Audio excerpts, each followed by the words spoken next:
ತರಗತಿ ಅನ್ನುವಾಗಿದ್ರೆ ದ್ವಿತೀಯ PUC ಅರ್ಥಶಾಸ್ತ್ರದ ಮಾದರಿಯ ಪ್ರಶ್ನೆ ಪತ್ರಿಕೆಯಲ್ಲಿ ಕೇಳಲಾಗಿರುವ 6 ಅಂಕದ ಪ್ರಶ್ನೆಗಳು ಇವತ್ತಿನ ತರಗತಿಯಲ್ಲಿ ತೆಗೆದುಕೊಂಡು ಬಂದಿರತಕ್ಕಂಥದ್ದು. ಈ ತರಗತಿಯನ್ನು ಪ್ರಾರಂಭವಾಗುವುದಕ್ಕಿಂತ ಮುಂಚಿತವಾಗಿ ಯಾರು ನಮ್ಮ ಚಾನೆಲ್ಗೆ ಹೊಸಬರಾಗಿ ವೀಕ್ಷಣೆ ಮಾಡ್ತಾ ಇದ್ದೀರಿ ಅಂಥವರನ್ನು ದಯವಿಟ್ಟು ಸಬ್ಸ್ಕ್ರೈಬ್ ಮಾಡಿ, ಬೆಲ್ ಐಕನ್ ಒತ್ತುವುದರ ಮುಖಾಂತರ ನಾನು ಮಾಡ್ತಕ್ಕಂಥ ಇಂಥ ಇಂಪಾರ್ಟೆಂಟ್ ಆಗಿರ್ತಕ್ಕಂಥ ತರಗತಿಗಳು ವಿಡಿಯೋಗಳು ತಮಗೆ ಬೇಗನೆ ಬಂದು ತಲುಪುತ್ತವೆ. ಇವಾಗ ಈ ತರಗತಿಯನ್ನು ಪ್ರಾರಂಭಿಸುತ್ತಿದ್ದೇನೆ. ಪ್ರಶ್ನೆ ನಂಬರ್ 37ರಲ್ಲಿ ಬದಲಾಗುವ ಪರಿಮಾಣಗಳ ನಿಯಮವನ್ನು ರೇಖಾಚಿತ್ರದ ಸಹಾಯದಿಂದ ವಿವರಿಸಿ ಅಂತ ಪ್ರಶ್ನೆ ಕೇಳಿರ್ತಕ್ಕಂಥದ್ದು. ಇಲ್ಲಿ ನೋಡಿ ವಿದ್ಯಾರ್ಥಿಗಳೇ, ಬದಲಾಗುವ ಪರಿಮಾಣ ನಿಯಮಗಳು ಅನ್ನುವಾಗಿದ್ರೆ ನಾವು ಆಧಾನವನ್ನು ಸ್ಥಿರವಾಗಿಟ್ಟುಕೊಂಡು ಕೆಲವು ಆಧಾನಗಳನ್ನು ಬದಲಾಗುವುದನ್ನು ಮುಖಾಂತರ ನಾವು ಉತ್ಪಾದನೆ ಪ್ರಮಾಣವನ್ನು ಹೆಚ್ಚಳ ಮಾಡ್ತಕ್ಕಂಥದಕ್ಕೆ ನಾವು ಬದಲಾಗುವ ಪರಿಮಾಣಗಳ ನಿಯಮ ಅಂತ ಕರೆಯುತ್ತೇವೆ. ಇಲ್ಲಿ ನಿಮಗೆ ಎಲ್ಲ ಆಧಾನಗಳಲ್ಲಿ ಕೆಲವು ಆಧಾನಗಳು ಸ್ಥಿರವಾಗಿದ್ದು ಅಂತಂದ್ರೆ ಇಲ್ಲಿ ಉದಾಹರಣೆಗೆ ಭೂಮಿ ಯಂತ್ರಗಳು ಸ್ಥಿರವಾಗಿದ್ದು ಕೆಲವು ಆಧಾನಗಳು ಏನಿರ್ತಂತಂದ್ರೆ ಬದಲಾಗ್ತಾವಿದೆ.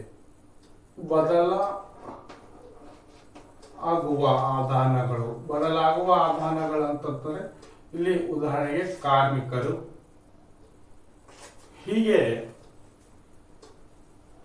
ಆಧಾನಗಳಲ್ಲಿ ನೋಡಿ ನಿಮಗೆ ಕೆಲವು ಆಧಾನಗಳು ಬಂಡವಾಳವನ್ನು ಸ್ಥಿರವಾಗಿಟ್ಕೊಂಡು ಶ್ರಮವನ್ನು 1, 2, 3, 4 ಹೀಗೆ ಹೈಕೋತ ಹೋದಂತೆ ಒಟ್ಟು ಉತ್ಪಾದನೆಯಲ್ಲಿಯೂ ಕೂಡ ಹೆಚ್ಚಳ ಆಗ್ತಕ್ಕಂಥದಕ್ಕೆ ನಾವು ಬದಲಾಗುವ ಪರಿಮಾಣ ನಿಯಮ ಅಂತ ಕರೆಯುತ್ತೇವೆ.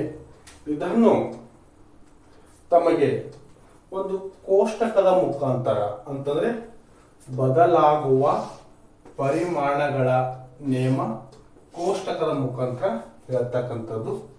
ಇಲ್ಲಿ ನೋಡಿ, ಈಗ ತಾನೇ ನಿಮಗೆ ಶ್ರಮ ಇಲ್ಲ ಬಂಡವಾಳ ಮತ್ತು ಶ್ರಮಗಳನ್ನು ಪ್ಲಸ್ ಮಾಡಿ ನಾವು ಉತ್ಪಾದಿಸಬಹುದು. ಹೌದಾ? ಇಲ್ಲಿ ನೋಡಿ, ಬಂಡವಾಳ ಕೆ ಅಂತ ಕರೀತೇವೆ, ಶ್ರಮ ಅಂದ್ರೆ ಎಲ್ ಅಂತಂದ್ರೆ, TP ಅಂತಂದ್ರೆ ಟೋಟಲ್ ಪ್ರಾಡಕ್ಟ್, MP ಅಂತಂದ್ರೆ ಮಾರ್ಜಿನಲ್ ಪ್ರಾಡಕ್ಟ್, AP ಅಂತಂದ್ರೆ ಅವರೇಜ್ ಪ್ರಾಡಕ್ಟ್ ಅಂತ ಕರೀತೇವೆ. ಇದಕ್ಕೆ ನಾವು ಕನ್ನಡದಲ್ಲಿ ಒಂದೊಂದು ಅಕ್ಷರ ಬೇಕು. ಒಟ್ಟು ತುಷ್ಟಿಗುಣ, ಎರಡನೇದು ಸೀಮಂತ ತುಷ್ಟಿಗುಣ, ಮೂರನೇದು ಸರಾಸರಿ ಇಲ್ಲ ಒಟ್ಟು, ತಪ್ಪಾಗಿದೆ ನೋಡಿ, ಒಟ್ಟು ಉತ್ಪನ್ನ ಇದೇನಿದೆ ಅಂತಂದ್ರೆ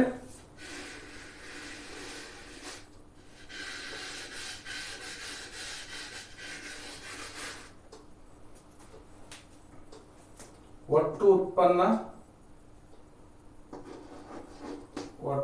ಉತ್ಪನ್ನ ಶ್ರೀಮಂತ ಉತ್ಪನ್ನ ಸರಾಸರಿ ಉತ್ಪನ್ನ. ಇವುಗಳನ್ನು ಯಾವ ರೀತಿ ನೋಡಿ, ಬಂಡವಾಳವನ್ನು ಸ್ಥಿರವಾಗಿಟ್ಕೊಂಡು ನಾವೀಗ ತಾನೇ ಹೇಳಿದ ಸ್ಥಿರವಾಗಿರ್ತಕ್ಕಂಥದ್ದು ನೋಡಿ, 4 ಬಂಡವಾಳ ಶ್ರಮ 0 ಇದ್ದಾಗ ಉತ್ಪನ್ನನು ಟೋಟಲ್ ಪ್ರಾಡಕ್ಟ್ ಉತ್ಪನ್ನ 0 ಇರ್ತದೆ, ಮಾರ್ಜಿನಲ್ ಪ್ರಾಡಕ್ಟ್ ಡ್ಯಾಶ್ ಇರ್ತದೆ ಮತ್ತು ಎವರೇಜ್ ಪ್ರಾಡಕ್ಟ್ ಕೂಡ ಡ್ಯಾಶ್ ಇರ್ತದೆ. ಹಾಗೆ 4 ಬಂಡವಾಳ 1 ಶ್ರಮದಿಂದ ಒಟ್ಟು ಉತ್ಪಾದನೆ 10 ಮತ್ತು ಇವೆರಡನ್ನು ಎಪಿ ಮತ್ತು ಎಪಿ ನೆಕ್ಸ್ಟ್ ಹೇಳ್ತೀನಿ. 4 ಬಂಡವಾಳ ಪ್ಲಸ್ 2 ಶ್ರಮ 24, 4 ಬಂಡವಾಳ ಪ್ಲಸ್ 3 ಶ್ರಮ 40 ಉತ್ಪನ್ನ, 4 ಬಂಡವಾಳ ಪ್ಲಸ್ 4 ಶ್ರಮ 50, 4 ಬಂಡವಾಳ ಪ್ಲಸ್ 5 ಶ್ರಮ 56, 4 ಪ್ಲಸ್ 6 57. ಈ ರೀತಿ ನಾವು ಬಂಡವಾಳವನ್ನು ಸ್ಥಿರವಾಗಿಟ್ಕೊಂಡು ಶ್ರಮವನ್ನು ಹೆಚ್ಚೆಚ್ಚುತ್ತಾ ಹಾಕಂತೆ ಹೋದಂತೆ ಒಟ್ಟು ಉತ್ಪಾದನೆ ಏನಾಗ್ತಾ ಇದೆ ಅಂತಂದ್ರೆ ಹೆಚ್ಚಳ ಆಗ್ತಾ ಇದೆ ಅಂತಕ್ಕಂಥದ್ದು ಈ ಒಂದು ಕೋಷ್ಟಕ ನಮ್ಮನ್ನು ಈ ರೀತಿ ಅರ್ಥೈಸುತ್ತದೆ. ಇದರಲ್ಲಿ ನೀವು MP ಹೆಂಗ್ ಕಂಡು ಹಿಡಿಬೇಕು ಅನ್ನುವಾಗಿದ್ರೆ ನೋಡಿ, 0 ಇದೆ, 0 ಮೇಲ್ಗಡೆ ಯಾವುದೇ ಅಂಕಗಳಿಲ್ಲ, ಆ ಕಾರಣಕ್ಕಾಗಿ ಡ್ಯಾಶ್ ಕೊಟ್ಟಿದ್ದೆವು. ಈ 10ರಲ್ಲಿ 0 ಕಳೆದಾಗ 10 ಬರುತ್ತೆ, 24ರಲ್ಲಿ 10 ಕಳೆದಾಗ 14 ಬರುತ್ತೆ, 40ರಲ್ಲಿ 24 ಕಳೆದಾಗ 16 ಬರುತ್ತೆ, 50ರಲ್ಲಿ 10 ಕಳೆದಾಗ 40 ಕಳೆದಾಗ 10 ಬರುತ್ತೆ, 56ರಲ್ಲಿ 50 ಕಳೆದಾಗ 6 ಬರುತ್ತೆ, 57ರಲ್ಲಿ 56 ಕಳೆದಾಗ 1 ಬರುತ್ತೆ. ಈ ರೀತಿ MP ಯನ್ನು ಕಂಡುಹಿಡಿತೇವೆ. ಅದೇ ರೀತಿ AP ಯನ್ನು ಯಾವ ರೀತಿ ಕಂಡುಹಿಡಿತೇವೆ ಅಂತಂದ್ರೆ, ಈ ಒಟ್ಟು ಉತ್ಪನ್ನಗಳಲ್ಲಿ ನಾವು ಶ್ರಮವನ್ನು ಭಾಗಿಸುವುದರ ಮುಖಾಂತರ, ಇಲ್ಲಿ ನೋಡಿ ಒಂದು ಎಕ್ಸಾಂಪಲ್ ನಿಮಗೆ ನಾನು ಹೇಳ್ತಾ ಇದ್ದೇನೆ. ಈ ಒಟ್ಟು ಉತ್ಪಾದನೆ ಈ ಕಾಲಮ್ದಲ್ಲಿದೆ ಅಂತ 24 ಇದೆ. 24ರ ಹಿಂದ್ಗಡೆ ಶ್ರಮ ಎಷ್ಟಿದೆ? 2 ಇದೆ. 2 ಅಂದ್ರೆ 2 12 24 ಹೋಗ್ತದ, ಹೌದಾ? ಇಲ್ಲಿ ನೋಡಿ, ಇಲ್ಲಿ ಎಷ್ಟು ಬರಬೇಕು? 12 ಬರಬೇಕು. ನೋಡಿ, 40ರಲ್ಲಿ 3 ಭಾಗ ಮಾಡಿದ್ರೆ 13.36 ಬರುತ್ತೆ. 50ರಲ್ಲಿ 4 ಭಾಗ ಮಾಡಿದ್ರೆ 12.5 ಬರುತ್ತೆ. 56ರಲ್ಲಿ 5 ಭಾಗ ಮಾಡಿದ್ರೆ 11.2 ಬರುತ್ತೆ. 57ರಲ್ಲಿ 6 ಭಾಗ ಮಾಡಿದ್ರೆ 9.4 ಬರುತ್ತದೆ. ಈ ರೀತಿ ನಾವು ಈ ಒಂದು ಕೋಷ್ಟಕವನ್ನು ರಚನೆ ಮಾಡ್ತಕ್ಕಂಥದ್ದು ಆಗಿದೆ. ನೆಕ್ಸ್ಟ್ ಬಂದ್ಬಿಟ್ಟು ಇದನ್ನು ಒಂದು ರೇಖಾಚಿತ್ರದ ಮುಖಾಂತರ, ಇಲ್ಲಿದೆ ನೋಡಿ, ರೇಖಾಚಿತ್ರದ ಸಹಾಯದಿಂದ ವಿವರಿಸಿ ಅಂತ ಪ್ರಶ್ನೆ ಕೇಳಿರ್ತಕ್ಕಂಥದ್ದು. ಇಲ್ಲಿ ನಾವು ರೇಖಾಚಿತ್ರ ಹಾಕೋಣ.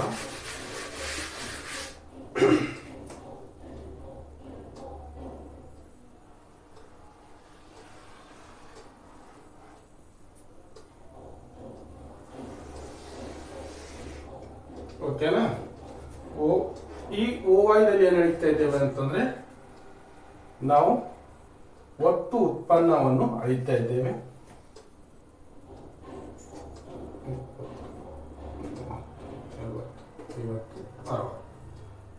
10, 20, 30, 40, 50, 60 ಇವುಗಳನ್ನು ನಾವೇನಂತ ಕರಿತೇವೆ ಅಂತಂದ್ರೆ ಉತ್ಪನ್ನಗಳಂತ ಕರಿತೇವೆ. ಉತ್ಪನ್ನಗಳು ಈ ಕಡೆ 1, 2, 3, 4, 5, 6 ಅಂತಂದ್ರೆ ಈ ಕಡೆ ಶ್ರಮಗಳನ್ನು ಅಳಿತಾ ಇದ್ದೇವೆ. 1, 2, 3, 4, 5, 6 ಎಕ್ಸ್ ಅಲ್ಲಿ ಏನು ಅಳಿತಾ ಇದ್ದೇವೆ? ಶ್ರಮವನ್ನು ಅಳಿತಾ ಇದ್ದೇವೆ. ಶ್ರಮ, ಈ ಕಡೆ ಉತ್ಪನ್ನಗಳನ್ನು ಅಳಿತಾ ಇದ್ದೇವೆ. ಈಗ ಈ ಕೋಷ್ಟಕದ ಮೇಲೆ ಇಲ್ಲೊಂದು ರೇಖಾಚಿತ್ರವನ್ನು ನಾವು ರಚನೆ ಮಾಡಬೇಕಾಗಿರ್ತಕ್ಕಂಥದ್ದು. ಯಾವ ರೀತಿಯನ್ನು ಹೋಗಿದ್ರಿ ನೋಡಿ, ಒಂದು 0 ಸ್ಟಾರ್ಟ್ 1 10 10 10 ಒಂದು 0 ಇಲ್ಲಿ ಪಾಯಿಂಟ್ ಏನಿದೆ ಅಂತಂದ್ರೆ ಈ ರೀತಿ ಜಾಯಿಂಟ್ ಆಗ್ತಕ್ಕಂಥ ಇಲ್ಲಿ 10, ಆಮೇಲೆ 2 24 2 ಕರೆಕ್ಟಾ 24 3 40 3 40 4 50 50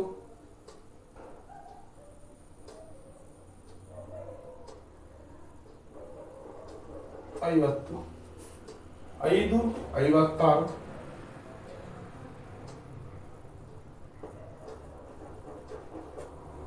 6 57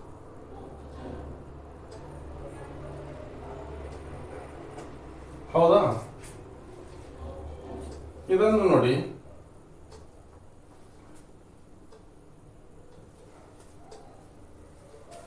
ಇದನ್ನು ಈ ರೀತಿ ನಾವು ಕೋರಿತಕ್ಕಂಥದ್ದು ಉತ್ಪನ್ನಗಳು.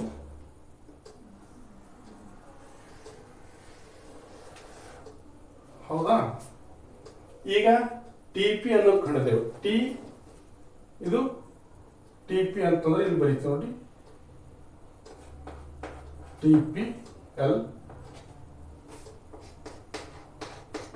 ಟೋಟಲ್ ಪ್ರಾಡಕ್ಟ್ ಅಂದ್ರೆ ಒಟ್ಟು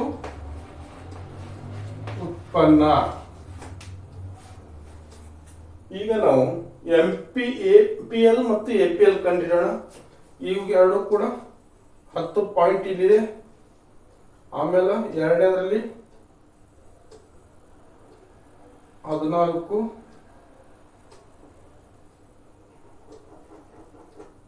16 ಮೂರನೇದರಲ್ಲಿ 16 ನಾಲ್ಕನೇದು 10 ಐದನೇದು 6 ಆರನೇದು 1. ಇದು ನೋಡಿ, ಇದಕ್ಕೇನಂತೀವಿ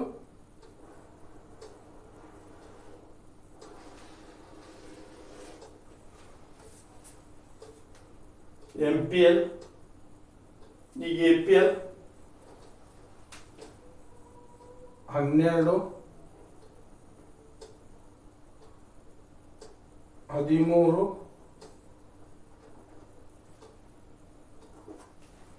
ಆಮೇಲೆ ನಾಲ್ಕನೇದರಲ್ಲಿ 12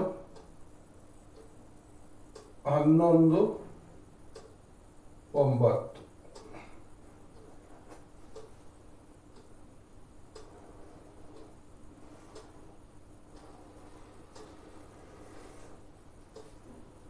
ಓಕೆ, ಇದಕ್ಕೆ ನಾವೇನಂತ ಕರಿತೇವೆ,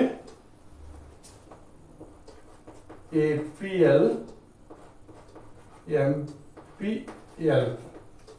ಓಕೆ, ಇದನ್ನು ನಾವು ಈ ಕೋಷ್ಟಕವನ್ನು ಈ ರೇಖಾಚಿತ್ರದಲ್ಲಿ ಕೋಷ್ಟಕ ಹೇಗಿದೆ ನೋಡಿ ಹಾಗನೇ ಇಳಿಸಿರ್ತಕ್ಕಂಥದ್ದು. ಒಂದು ಎಕ್ಸ್ಪ್ಲೇನ್ ಕೊಡ್ತೀನಿ. ಇದು ಇಲ್ಲಿಂದ ಸ್ಟಾರ್ಟ್ ಆಗ್ತದೆ, 0ಲಿಂದ ನೋಡಿ. 1 10 2 24 3 40 4 50 5 56 6 57. ಇದನ್ನು ಏರಿಕೆ ಕ್ರಮದಲ್ಲಿ ಹೋಗಿದೆ. ಏರಿಕೆ ಕ್ರಮದಲ್ಲಿ ನೋಡಿ, MP 10 14 16 10 6 1. ಇದು 10 ಇಲ್ಲಿದೆ, ಆಮೇಲೆ 14 ಆಗಿದೆ, ಇದು 10 ಇಲ್ಲಿ 14 ಆಗಿದೆ, 16 ಇಲ್ಲಿ ಆಗಿದೆ, ಆಮೇಲೆ 10 6 1. AP ನೋಡಿ, 10 12 13 10 12 11.9. ಇವೆರಡನ್ನು ಕೋಷ್ಟಕ ಮತ್ತು ರೇಖಾಚಿತ್ರವನ್ನು ಇಲ್ಲಿ ಬರೀತೀವಿ ನೋಡ್ರಿ. OY ಮೇಲ್ಕಂಡಂತೆ OY ದಲ್ಲಿ ಉತ್ಪನ್ನಗಳು ಮತ್ತು OX ನಲ್ಲಿ ಶ್ರಮವನ್ನು ಅಳೆಯಲಾಗಿದ್ದು,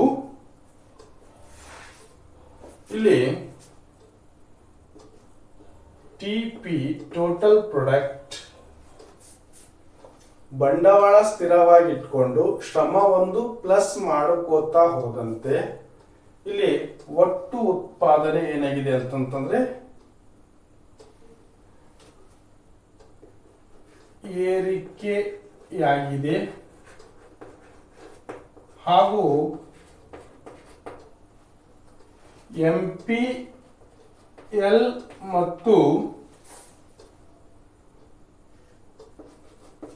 APL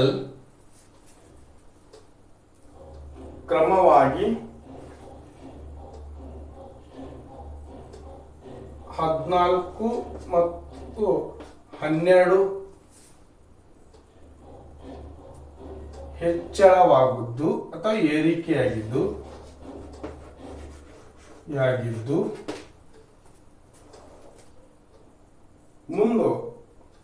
ಮುಂದೆ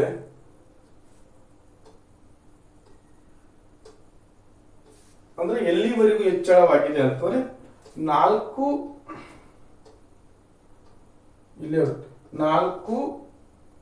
ಬಂಡವಾಳ ಪ್ಲಸ್ 3 ಶ್ರಮದವರೆಗೆ ಒಟ್ಟು ಉತ್ಪಾದನೆ ಏರಿಕೆಯಾಗಿದ್ದು, ಹಾಗೂ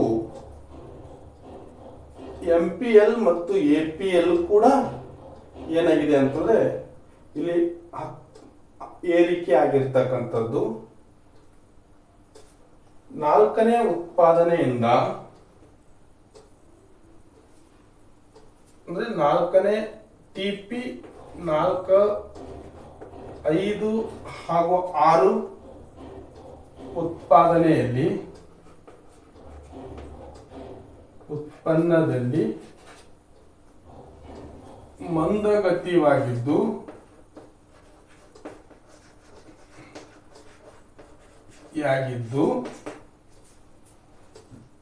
MP ಮತ್ತು AP ಗಳನ್ನು MP 10.6.1 ಹಾಗೂ APL 12.5, 11.2 ಮತ್ತು 9.5 ಇಳಿಕೆಯಾಗಿದೆ. ಈ ರೀತಿಯಾಗಿ ತಾವು ಬಿಡಿಸಿದ್ದೇ ಆದ್ರೆ, ಇದರ ವಿವರಣೆ ಈ ರೀತಿಯಾಗಿ ಬರೆದಿದ್ದೇ ಆದ್ರೆ ನಿಮಗೆ ಪರೀಕ್ಷೆಯಲ್ಲಿ ಎಷ್ಟು 6 ಅಂಕಗಳನ್ನು ಎಷ್ಟು ಸಿಗುತ್ತೆ ತಮಗೆ ಪರೀಕ್ಷೆಯಲ್ಲಿ 6 ಅಂಕಗಳು ಪ್ರಶ್ನೆ ಆಗಿರ್ತಕ್ಕಂಥದ್ದು. ಇಷ್ಟು ತಾವುಗಳನ್ನು ಬರಿಬೇಕಾಗಿರ್ತಕ್ಕಂಥದ್ದು ವಿದ್ಯಾರ್ಥಿಗಳೇ. ಈ ವಿಡಿಯೋ ತಮಗೆ ಇಷ್ಟವಾಗಿದ್ದಾದರೆ ತಮ್ಮ ಫ್ರೆಂಡ್ಸ್ ಸರ್ಕಲ್ಗೆ, ತಮ್ಮ ವಿದ್ಯಾರ್ಥಿ ಬಳಗದವರಿಗೆ ಶೇರ್ ಮಾಡಿ, ಅವರಿಗೂ ಕೂಡ ಇಂಥ ಒಂದು ಮಾಹಿತಿ ತಾವು ದೊರಕಿಸ್ತೀರಿ ಅಂತಕ್ಕಂಥ ಮಾತನ್ನು ಹೇಳುತ್ತಾ ಇವತ್ತಿನ ತರಗತಿ ಇಲ್ಲಿಗೆ ಮುಗಿಸ್ತಾ ಇದ್ದೀನಿ. ನಮಸ್ಕಾರಗಳು.